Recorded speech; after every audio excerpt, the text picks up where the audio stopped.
All right, we can go ahead and get started. I know people will be trickling in, but thank you everyone for joining us today. And just as a heads up, this will be recorded and will be posted on our YouTube in full, so anyone can watch it later or refer back to it.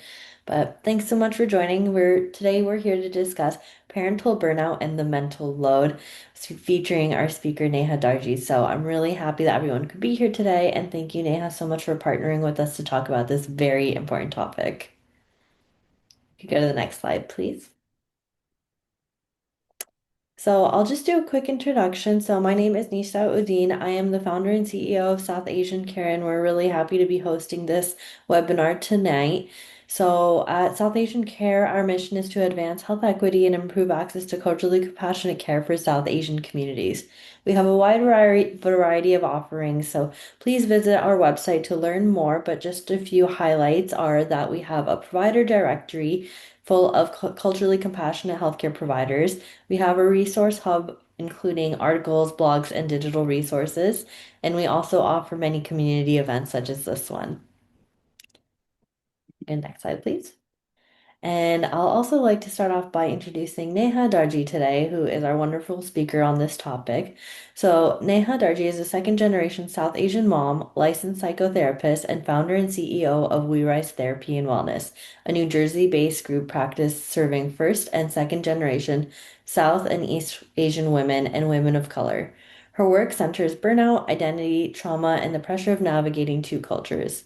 Neha also partners with companies and organizations nationwide to deliver trainings on mental health, burnout prevention, psychological safety, and belonging in the workplace. She is recognized as a wellness trailblazer at a women's 40 under 40 event. Her work has also been featured in Elle Magazine, Rescripted, and New Jersey Spotlight News. She's passionate about creating spaces where parents and professionals feel seen, supported, and empowered to thrive. So I am truly so excited to hear from you, Neha, and all the things you'll cover in this session today. I know it's a very, very important topic, so thank you so much for being here today. And I'll pass it over to you. Awesome. Well, thank you so much for having me, Nishat, and to South Asian Care. Thank you. I love the initiatives that you all are doing for the community, and it's very, very, very important. So I'm excited to talk about a topic today, which is parental burnout in the South Asian community.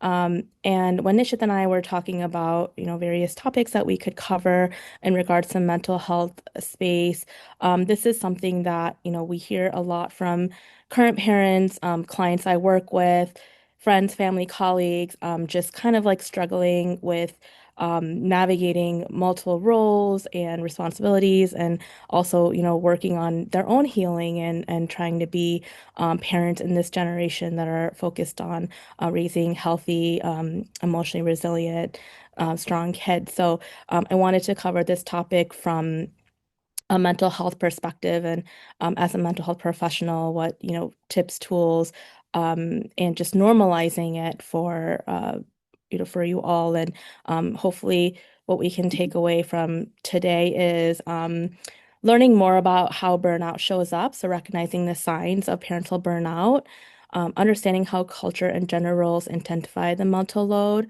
learning 4 to 5 regulation strategies that you could use in stressful moments, and also want to walk away with tools for co-parenting and boundaries, and also knowing what culturally attuned support actually looks like. So, in regards to our specific South Asian culture, where you're, likely the first or second generation here in the U.S., um, you know, trying to like thrive yourself and also raise kids, that there's a lot that you're kind of struggling that, is invisible and not really seen.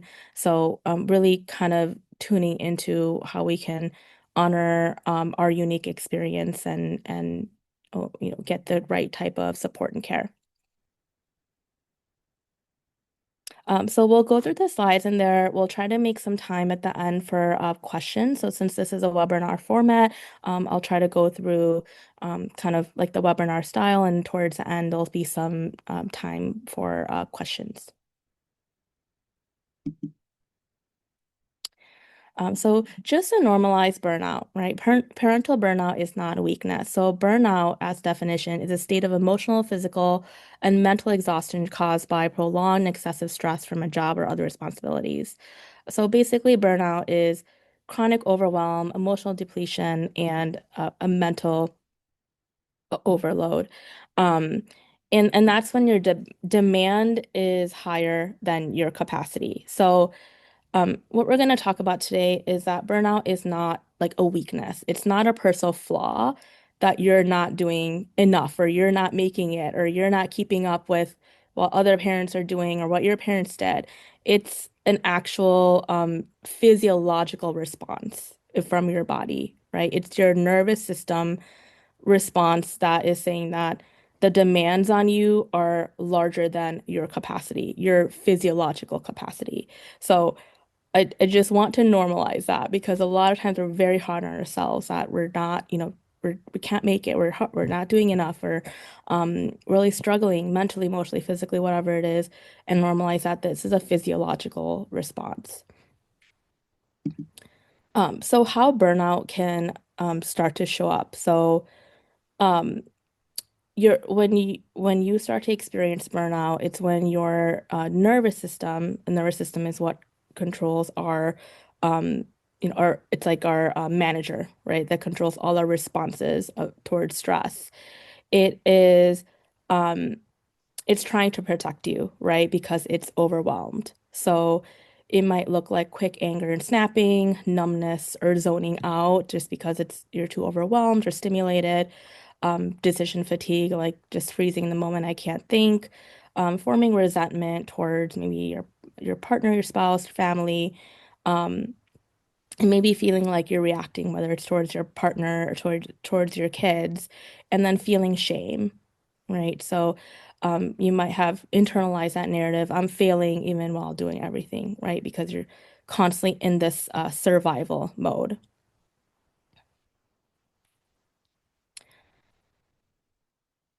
So I want you to kind of starting to normalize it for yourself. Start to think about, what is the invisible responsibility that you carry every week that other people don't see, right? And that can kind of start to show in terms of the load that you have and that you're carrying that might not be visible, which we'll talk about a little bit later about invisible load.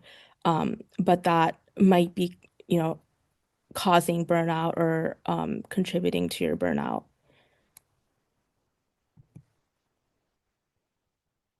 So normalizing modern South Asian parenting.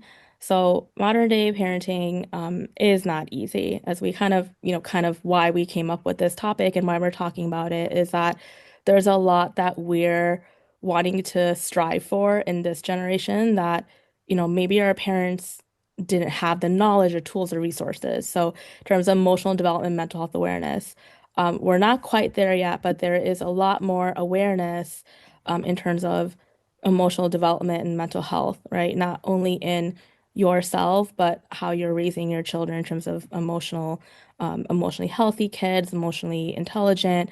Um, and I get like when the clients come to us for therapy, a lot of them are, well, I want to break that cycle. I want to work on not passing down my stuff to my child, right? And that's a lot. That's a lot of pressure.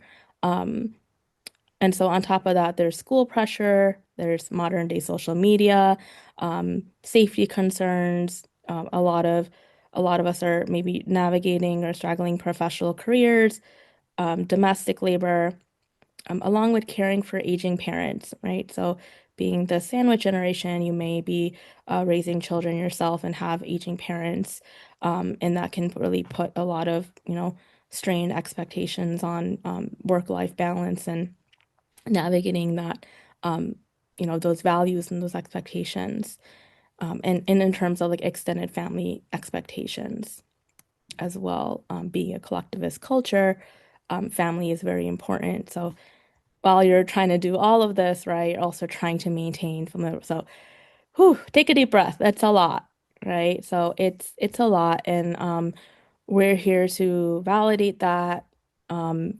normalize it, let you know you're not alone, and to also help you understand, um, why it's so hard for this generation and how we can kind of there's some tools and techniques to help us kind of work through all that we're carrying today.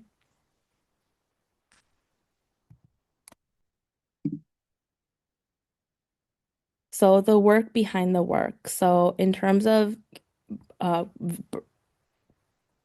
three different ways that what contributes to burnout.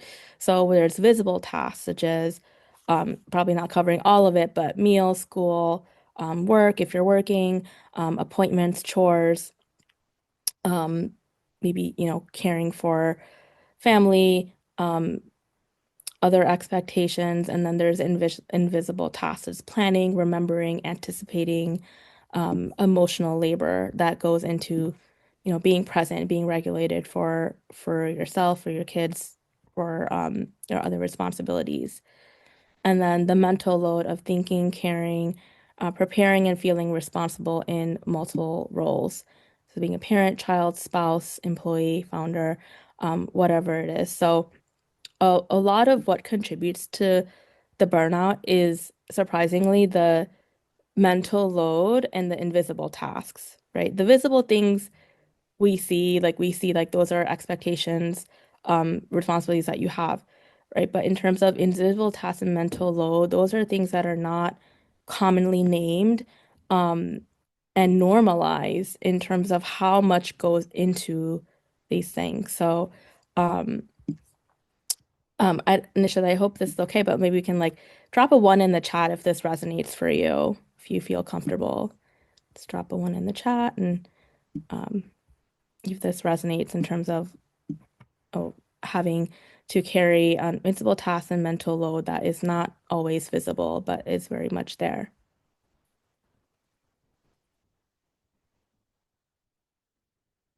So the mental load is kind of like being the internal project manager of your your brain, right? Like there's a constant project manager every minute, every day.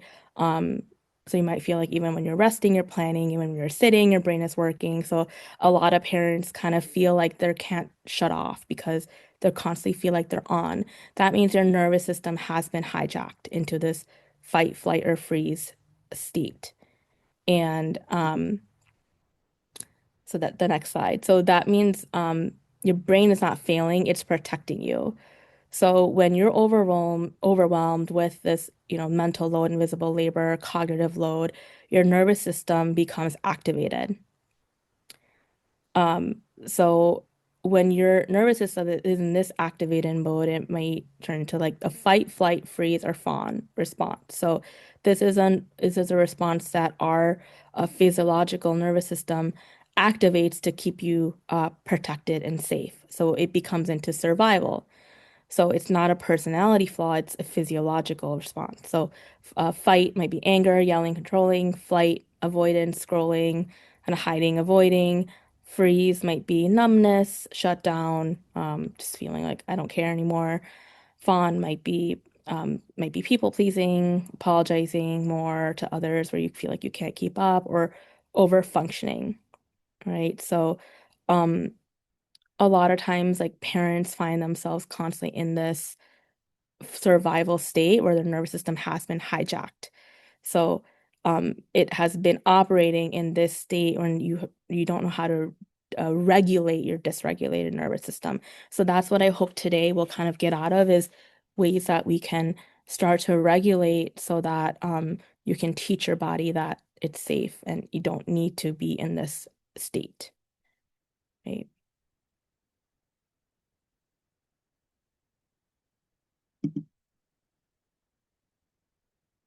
So, a lot of parents might like a lot of parents that come to therapy or are seeking out support or, talking to other friends, family, colleagues. It's like I feel like I explode a lot, right? I feel like I'm losing losing my shit and I'm snapping, right? So physiologically what that is that there's a trigger, right? A trigger activates the stress response and then you have a reaction because your nervous system is reacting to that survival state, that stress response.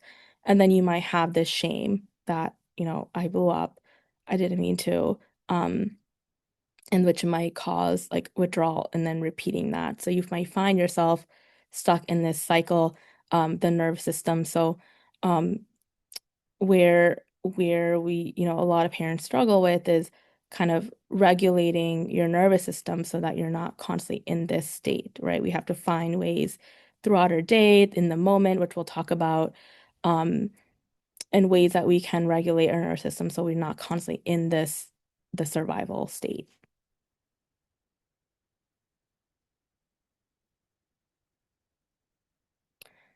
Um, so just talking about like a cultural factor here. Um, growing up in environments where emotions maybe weren't really normalized, where discipline, shame, or perfection were kind of the norm, your nervous system learned that keeping people calm or keeping yourself small is how you survive conflict. Um, So when you're overwhelmed and you're reacting, it may be inherited cultural messages, right? Um, so some common cultural messages that may be inherited was that our parents being in a survival state, right? Being immigrants, or maybe you yourself are immigrant, or you come from a family who immigrated here. Um, there are certain messages that were kind of internalized to keep them safe and to survive being in a country other than our host country. So some messages may be if I rest, I'm failing. So rest was seen as unsafe, survival dependent on endurance and enduring through to challenges. So anything that was you resting was seen as you're failing or you're not keeping up. Um, I must obey to be loved. So harmony kept families together in environments with no resources. Um, and their mistakes are a reflection of me. So reputation protected opportunities and social status, right? And how do we look to others? Community approval was social currency in immigrant life. So a lot of and why we're talking about this is a lot of we might not realize that we're in the survival state because you've inherited these messages and your nervous system has learned that you need to be in this state to survive, right? So you might find yourself feeling guilty if you're resting, or um there might be familial expectations of keeping in touch with certain family members, or um, collectivist community. It's family's a big value, right? But there, it constantly feels like you're keeping up or coming from a place of guilt. Um, how, in the South Asian culture, what people think, how we look to others is very strong in terms of a community approval, right? 'Cause that was like a social currency. It kept you belonging to a certain group. Um, and there might be this, what will they achieve to justify everything we've sacrificed? So this feeling of, if I'm not keeping up, if I'm not doing all this, and, is my success or me making it, am I worthy if I'm not keeping up, right? So um, a lot of these were inherited cultural messages.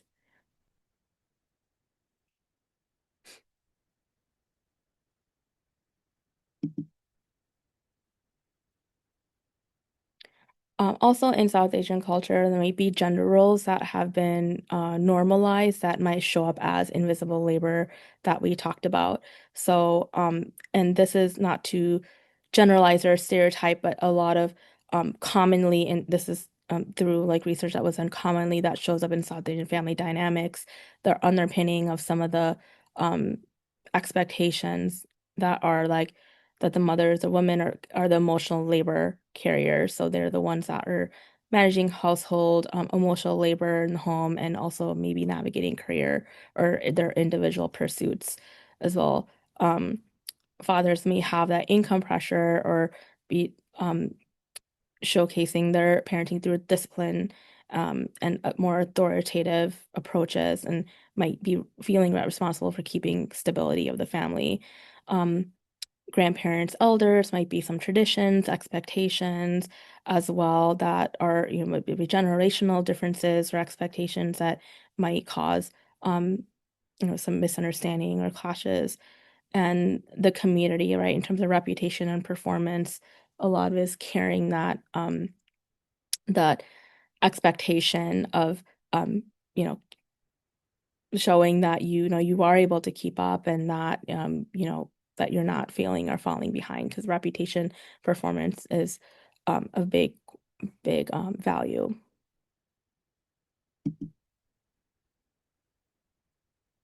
So as we work on the healing shift, um,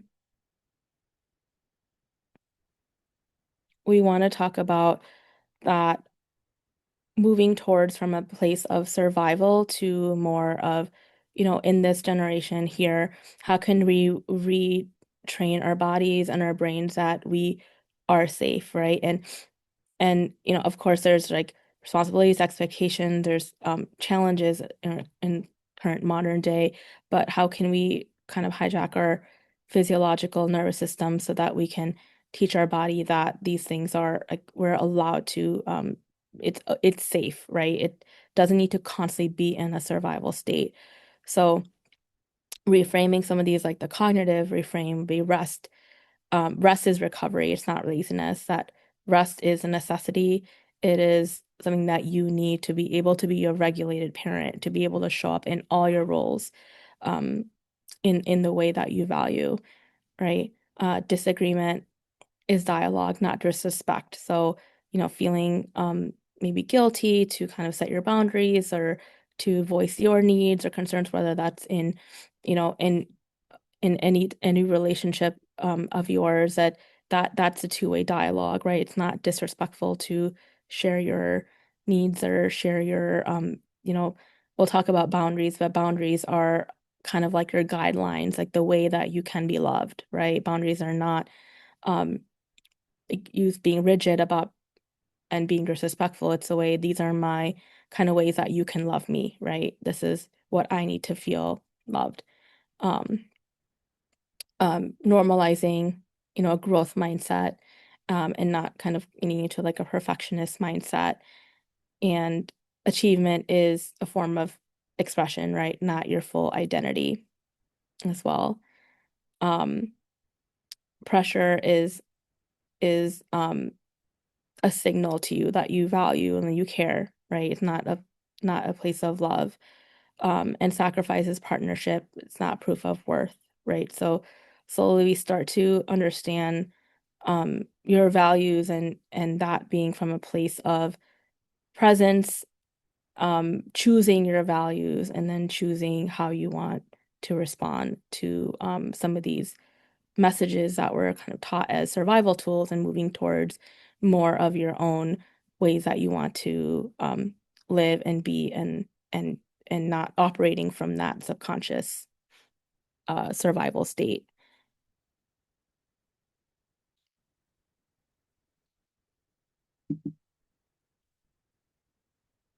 So when we talk about parenting, right, and the moving towards parenting, um, a lot of times parents are feeling like, okay, well, I'm working on myself. I'm trying to, regulate. I'm trying to heal and be a more present, regulated parent. But I'm really, there's a lot of guilt that might show up. Right? We talked about before the response, like when you're triggered, you're activated, you might, yell or might you react in a way you don't mean to, and then you're, feeling that shame and that guilt, right? So I want to go into some this is actually research based and attachment science that tells us that we create secure children by repairing.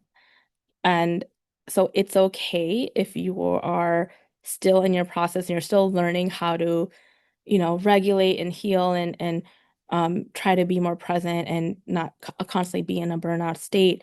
But what children actually need is warmth, structure and boundaries, predictability, attunement, and the biggest one that they found was repair. So this was actually research, um, is that the repair is the most important. So if you find yourself reacting, whether it's to your spouse or your child or someone else, it's the repair that matters, right? It's going back to your child and repairing and talking about how they felt in that moment.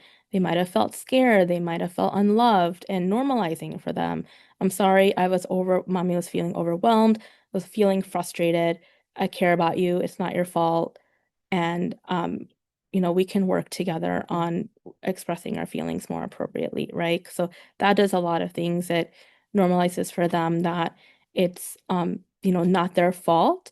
It normalizes healthy emotional expression, and it creates emotional intimacy with your child because now you're able to connect with them, you're vulnerable with them, so it helps your child learn the tools to be vulnerable with you. So the repair is the most important part of it. So if anything, if you can start, um, I would say like starting to attune to your child, like if you have a bad moment or you just had a really bad interaction, it's okay. Like if you're not ready to repair then, can you go back and repair at the end of the night, right? Or um the next day so that at least by the next day so that they know and they can talk and they have that space to talk about those feelings.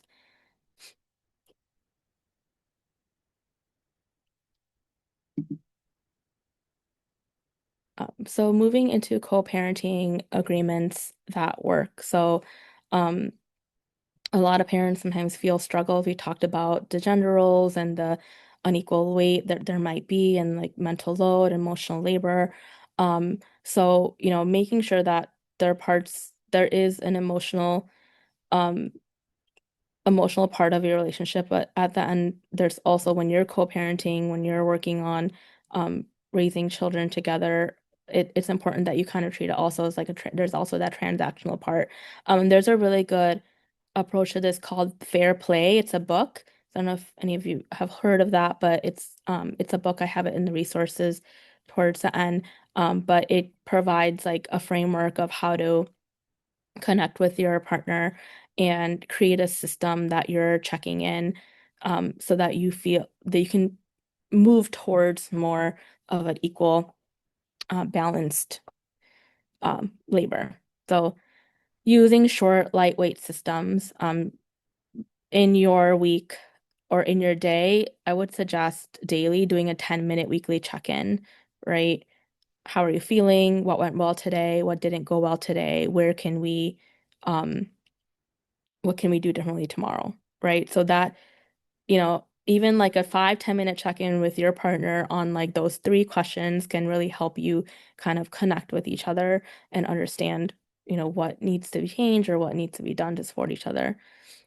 Dividing tasks by energy, not expectation. So, um, this is something like when you're checking in every day with your partner, like where is your energy at today, right? Like if you're at a 20%, and I'm like at a 60%, right? Okay, what do we need to um kind of shift today for us to meet our energy, right? So this can, all of this is not like this is something that I'm putting out there, but this takes time, that takes work. It might take some, working on your relationship together, but some light, frameworks that can work is these quick daily check-in, starting to rate your energy levels every day with your partner so that you can kind of shift um ex by shifting tasks by energy and not by expectation. Um Making sure you're rotating predictably, like bedtimes, depending on how your schedule is or how your schedule is made up. But bedtime, morning school runs, if one person is doing mornings and school runs every day, can one person can take over most of the bedtime or alternate, right? Depending on how that is. And um, it can be really tough, right? Because a lot of times certain kids prefer certain parents, but understanding treating that like kids need that guidance and they need those boundaries as well, right? So if they, in order for you to take care of yourself so that you can be regulated and you can get your rest, so you can show up with them, that is something that you do have to learn how to set those boundaries even with your child, right? So um learning how to set boundaries like with a lot of warmth, but being firm in those boundaries. Um, so anchor roles is, not doing mind reading, any martyrdom, right, or silent resentment, and making sure these 10-minute I put weekly, but ideally daily check-ins, right? 5-10 minutes a day of checking in. Um, and then, you know, discussing your energy levels, discussing what needs to shift in the next day, um, so that you can kind of, you know, feel like you're communicating, you're connecting, and you're working on regulating.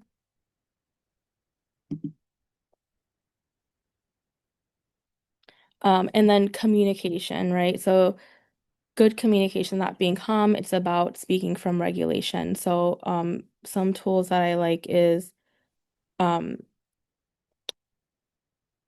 so a lot of times parents often communicate from survival mode, right? So we're constantly in the day-to-day in a survival state. So in that your state, your body is trying to protect you and not connect with anyone, right? So um it can take some time to like get back into like your regulated state so that you can communicate. But um an example might be like, I feel overwhelmed when bedtime is fully on me. Can we alternate? Right? So that's using a I feel statement, the context, and then the request, right? An unhealthy communication might be you don't care about how hard I work and you never do this for me, right? So that is kind of like a character attackable accusation. And it's tough, right? When you don't feel seen, when you don't feel supported, can be really tough.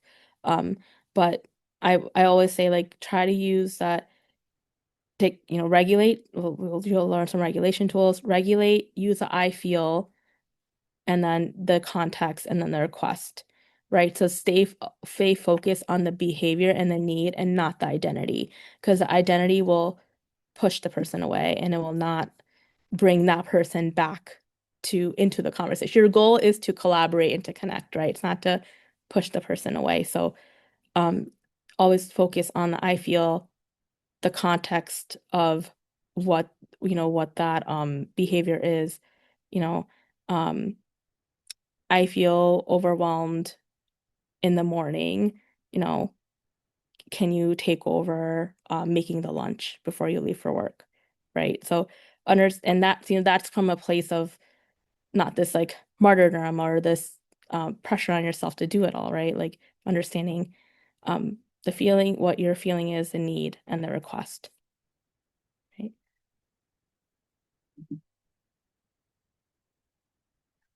So boundaries, right? We all love the word boundaries.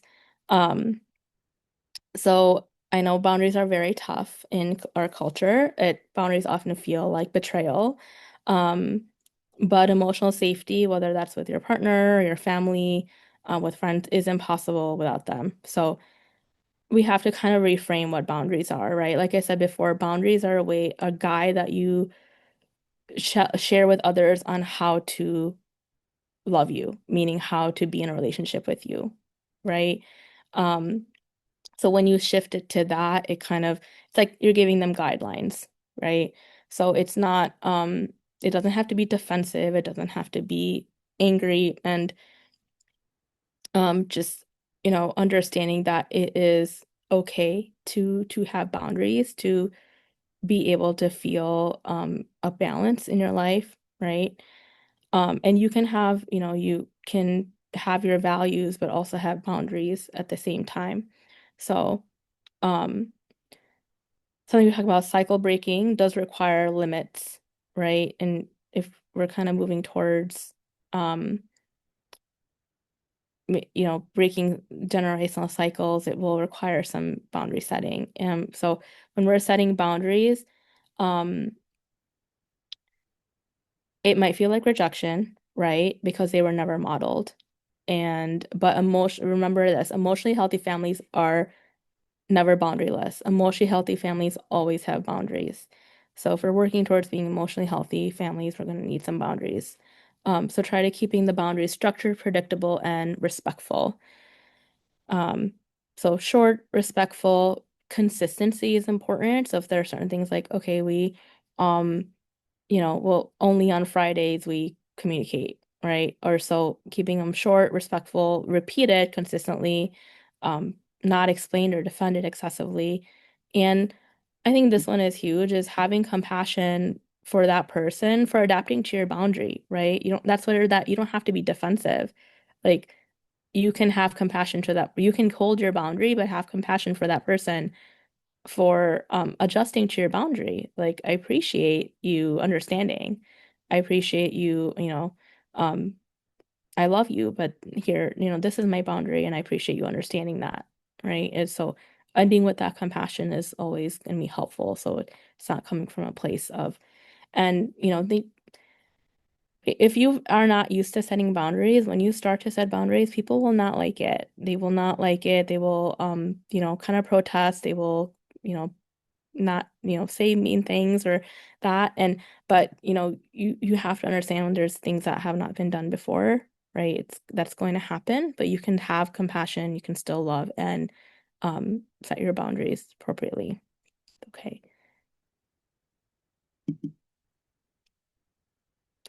Okay, so going into yeah, I have some really, really great tools. I hope you can stick around and learn these because they're going to be really helpful in the moment tools, which I use myself or I'm trying to more. I have two littles myself, and it's always not easy to be constantly regulated and to respond in a way that I feel good about.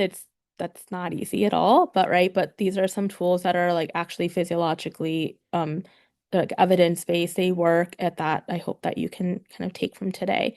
Um, so remembering logic doesn't work when you're triggered, right? You cannot parent from your values while your nervous system is on fire.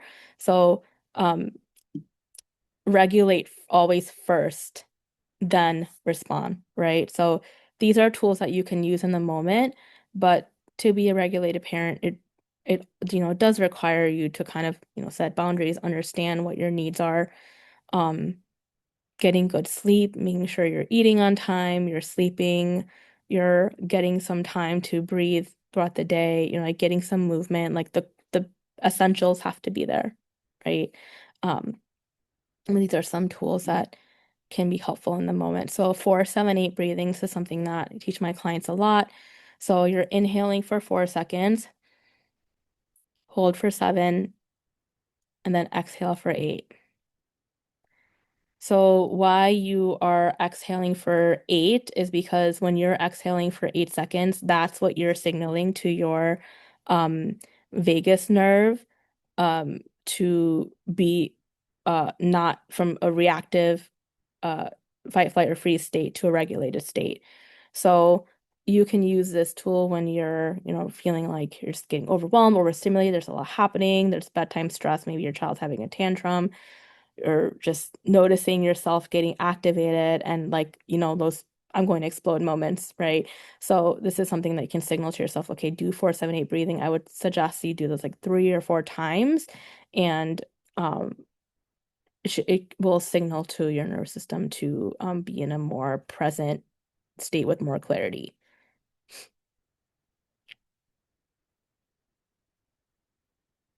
Okay.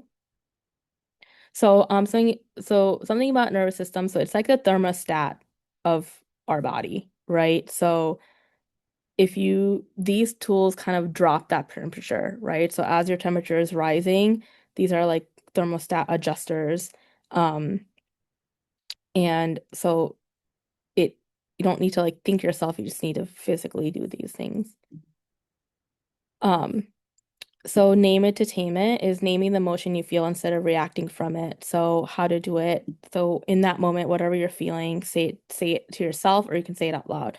This is anger, this is overwhelm, this is fear, this is guilt. So you are labeling, right, not judging, right? You're normalizing that feeling. Um, so why this works is that labeling, naming an emotion reduces emotional activation in the amygdala. It increases prefrontal cortex control, right? So when you can name it, you're normalizing that feeling for yourself, and now you feel more connected to yourself, and you can um, come from a place of more of clarity and regulation. Um, and something I will say, like normalize sharing those emotions with your kids too, right? Like mommy's feeling angry, mommy's feeling a little overwhelmed, mommy's feeling, um, I'm feeling overwhelmed, feeling a little frustrated right now. Like let's regulate together. And there's another tool that you could do with your kid too. Um, but nor like sharing those emotions, you normalize that with for your child and so that they can share too. Flower breathing. So this one you can actually do with your child, right? So it's a visual, playful breathing technique that kids can understand too. So you're basically taking your hand, you're breathing in while you're tracing one finger, breathe out, tracing the other, breathe in, tracing one, breathe out, tracing the other. So this is something like, okay, your child's having a tantrum or it's, they're overstimulated or in transitions or you're feeling overwhelmed, like, okay, let's do our flower breathing together, right? And so this is something that you can do with your child. And of course, they might be like, no, or they might resist or protest, right? But you can continue to model that for them um, so that you're regulated, so that then you can, so if you're regulated, then you can respond if they're protesting doing this with you, right? If they're having a tantrum or um, they're resisting or pushing a boundary.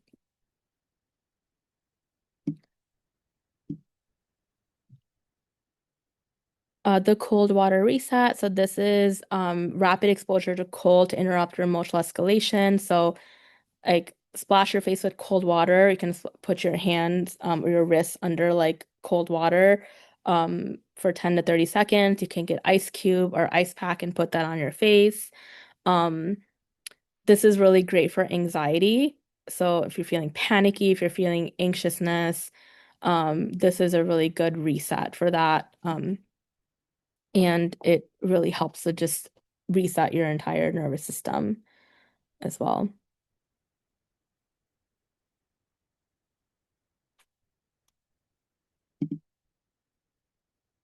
A micro pause script. So this creates space for regulation and models emotional hygiene for kids and partners. Um, so you're basically just saying that, like what we talked about before, you're saying it out loud. I'm overwhelmed. I need 30 seconds right now to breathe.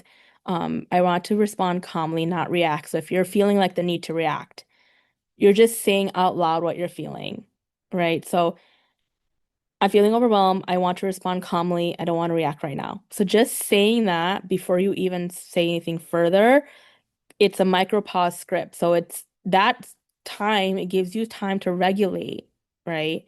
Um, and then, you could use this with your children, your partner, or your family. And just pausing there gives, and then, you can do 4-7-8 breathing. Finding that clarity and regulating before helps you to respond and not react or we're going to regulate together, right? So let's do some breathing together. Let's do flower breathing together. So this interrupts the sympathetic activation through intentional self-instruction and also creates emotional safety for your child. If you're modeling that for them, then you can, they're learning that as you do that.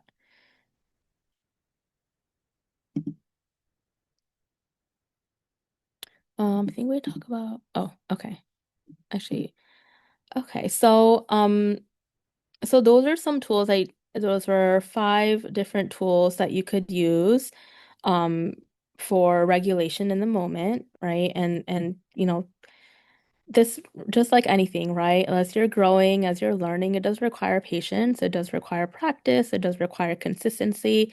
Just like anything else, it's important to have grace for yourself. It's important that this is a process, healing is a process, learning and growing and um, learning to be emotionally healthy and um, regulated it's a process, right? And no one is perfect or doing that all the time. It's impossible to constantly be fully regulated all the time, right? So, but the most important thing is intention, right? It's intention of like, this is where I want to grow, this is what I want to work on.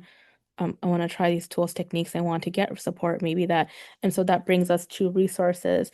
These are some really great books that you could look into, like if you want to read or if audiobooks as well. Good Inside by Dr. Becky Kennedy. She talks a lot about repair over perfection, how to reconnect after yelling, met down resentment or conflict. The Whole Brain Child is really good by Daniel Siegel and Tina Payne Bryson. Parenting from the Inside Out. Breaking Patterns by Understanding the Emotional Blueprint You Inherited. And then Burnout, it's a really good book as well, which talks about stress in the body, learning how to complete stress cycles. Um, and communication co-parenting resources, the Gottman's Institute. This is um, the Gottman method is a really, really common good technique for couples work. So a lot of couples therapists use the Gottman technique, but it's really the book and the website also has a lot of resources that you could use with your partner. Fair play, what we talked about before, is a system for dividing invisible labor, so can kind of create more of a partnership instead of, like emotions and resentment when it comes to parenting responsibilities. Set boundaries, find peace, by Nada Tawab, nonviolent communication. So these are a pick because they're pretty culturally, um, sensitive. Like there's not a lot that can kind of, can also adjust to our culture as well and can be applicable. Can take what you take what you need from there. And also, if you're interested in therapy, right, it's very important that you find a culturally attuned therapist. So, culturally attuned therapist is one that understands our collective family system, right? So, understands the complexities of it, understands like the immigrant experience, the differences in the Western culture versus the Eastern, more collectivist culture, and can really validate that mental load and the identity challenges as like invisible emotional cognitive load that is taken on top of normal parenting duties, um and it kind of understands like family expectations, duty, tradition, doesn't shame you for caring about reputation, doesn't encourage you to like rebel or doesn't encourage you to move towards a certain way, but really sits with you and helps you navigate your own journey and yourself. Also, it's really important. I suggest find a trauma-informed therapist because trauma-informed therapists are ones that kind of use like nervous system and understand the physiological responses as well as to and what our body inherits, right, over time and how to work on healing that. So, you don't need to erase your culture to get well, right? Everything that you've inherited and that you're are here, it's just learning to take what you value from it, right? And um, healing what doesn't, what you don't value.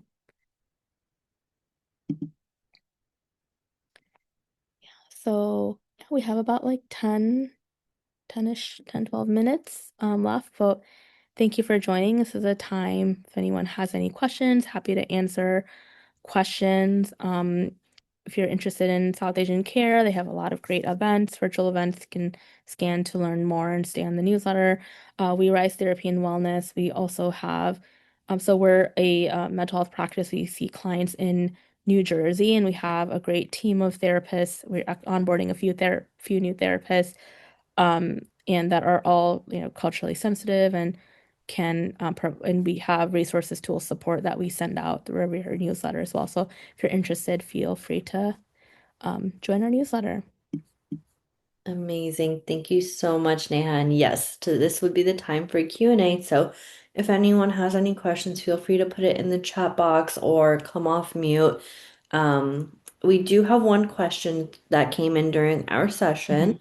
So someone asked, as a soon-to-be parent, do you have any tips for conversations with my spouse or family before baby arrives to alleviate burnout? Yes, absolutely. I'm really glad that you're thinking about that because that is very important. I would always encourage parents to be, especially moms to be, to kind of understand like how you want your ideal postpartum support system to look like, right? And it's okay to kind of delegate out certain um tasks and roles and take shifts as well. So like if if you want a certain person only to help with meals or a certain person to handle a certain shift, right? Or um certain person to like come support at a certain time and then another family come later, like, so it's really first normalizing that it's okay to have those boundaries because your experience is very important, your mental health is important, your um just your experience is important, so it's okay to like kind of structure that out and give yourself permission to voice that. Right. Any other questions?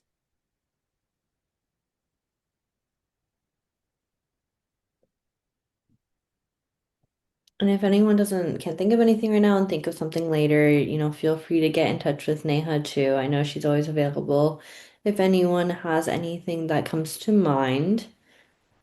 But we'll give it a minute if anyone has any other questions or wants to put in the chat. Yeah, absolutely. And if you want me to go back to any slides, and this will be it's recorded, right, Nishat? So it'll be on YouTube, so you can always, resource back to it if there's something that Exactly. you'd like to look over again. Yeah, I know there were some really helpful slides, especially kind of the tools that you equipped us all with. So I know I personally will be referencing those back too. I found those really helpful. Awesome. Awesome. Well, if there's no other questions. I think we can wrap it up for today, but I just wanted to say thank you so much, Neha. This was a really informative session. I know I found it useful, and I'm sure our audience did too. And if anyone has any other questions, feel free to get in touch with Neha. And we always prioritize our community events, so we'll be talking on a lot more topics. So feel free to visit southasiancare.com as well. But thank you so much, Neha, and thank you everyone for joining us this evening. Thank you so much for having me, Nishat. Thank you Bye. all. Thank you for joining. Bye. Have a great night. Bye.